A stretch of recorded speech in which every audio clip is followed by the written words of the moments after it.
ও হচ্ছে মাম্পি, আমার এক মিষ্টি বুনু। আজ ওর জন্মদিন। শুভ জন্মদিন বুনু সোনা। ওর সাথে পরিচয়টা কিভাবে তোমাদের সাথে তার আগে শেয়ার করি। ওর সাথে আমার রিসেন্ট কিছুদিনেরই পরিচয়, মানে ও আমাকে চিনতো, হ্যাঁ জাস্ট মুখ চেনা, যেহেতু আমাদের খুব কাছাকাছি বাড়ি, কিন্তু আমাদের কথাবার্তা সেরকম কোনোদিনও হয়নি।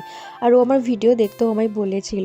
তো হঠাৎ করে আমাদের কোইন্সিডেন্টলি পরিচয়টা হয়েই যায়, মানে আমরা দুজনে একসাথে কথা বলেছিলাম। ফার্স্টে ওই আমার সাথে কথা বলেছিল যে দিদি আমি তোমার ভিডিও দেখি।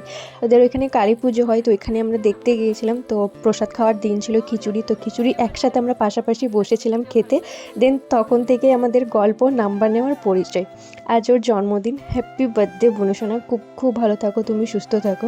ওর জন্য বার্থডে স্পেশাল আমি এই চুড়িগুলো নিয়েছিলাম। আমি খুব ভয়ে ছিলাম যে এই চুড়িগুলোর পছন্দ হবে কিনা, ওর হাতে হবে কিনা, এইসব ভেবে আমার সাইজেই নিয়েছিলাম। আমারও একটু বড়ই হচ্ছিলো, কিন্তু এর থেকে ছোট সাইজ না ছিল না। আর কোইন্সিডেন্টলি দেখো জামার সাথে পুরো ম্যাচ হয়ে গেছে। আমি যে কি খুশি হয়েছিলাম তোমাদের কি বলবো। আমি ভেবেছিলাম যে বার্থডে বলে কথা, বার্থডেতে বেশিরভাগ সবাই গাউনই পরে, মানে লং জামা। তো আমার এটাই মনে হচ্ছিলো যে লং পরবে। তো ও তখন চুড়ি পরেনি, ওর হাত খালি ছিল। তো ভালো হলো, আমি বললাম আমি যেটা এনেছি সেটা তুমি পরো, আমি খুব খুশি হবো। তো সেই জন্য ওকে আমি পরিয়ে দিয়েছিলাম। ওর খুব ভালো লাগছিলো, পুরো জামার সাথে পুরো ম্যাচ হয়ে গিয়েছে। তারপরে এই তো কাকিমাও ভীষণ মিষ্টি দেখতে।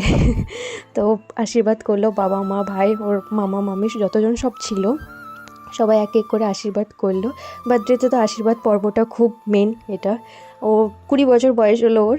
ও এখন কলেজে পড়ে। ওর সাথে আগেই বললাম খুব কম দিনের পরিচয়। সাচ এ বিউটিফুল পার্সন, সত্যি খুব ভালো মনের মানুষ একটা মেয়েও। আশা করি তোমার আমার বন্ডিং খুব ভালো থাকবে। তোমার দিদিয়া তোমার পাশে আছে, তুমিও আমার সাথে থেকো। তারপরে এই তো কেক কাটিংটা হলো, আর ওটা হচ্ছে ওর ভাই। তারপর অনেক মানুষ এসেছিলো জানো তো। ওর অনেক ক্লাস ফ্রেন্ড আছে, ক্লাসমেট আছে, মানে আমার খুব দু একজন তো আমার চেনাই।